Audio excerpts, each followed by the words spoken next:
માળા કરવાની સાચી રીત. શાસ્ત્ર પ્રમાણે કોઈ પણ પ્રકારની માળાને જપ માટે ઉત્તમ માનવામાં આવી છે.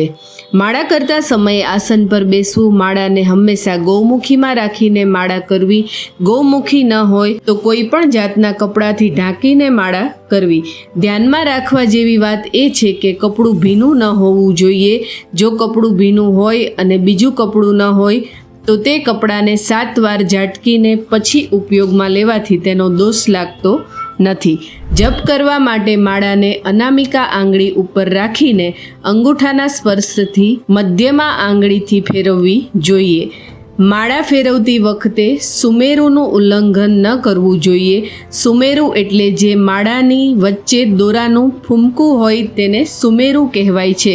સુમેરુનો સ્પર્શ થાય એટલે એક માળા પૂરી થઈ એમ સમજી બીજી માળાની શરૂઆત કરવી. જપ કરતી વખતે હલવું કે બોલવું ન જોઈએ. જો કોઈ કારણોસર જપ કરતા સમયે બોલવું પડે તો ભગવાનનું સ્મરણ કરીને ફરી વખત માળાની શરૂઆત કરવી. જો જપ કરતા સમયે માળા પડી જાય તો 108 વાર જપ કરવા જોઈએ અને જપ કરતા સમયે માળા પગ ઉપર પડી જાય તો માળાને ધોઈને શુદ્ધ કરીને જેટલા જપ કરવા બેઠા હોય એનાથી 2 ગણા જપ કરવાથી દોષ મુક્ત થવાય છે.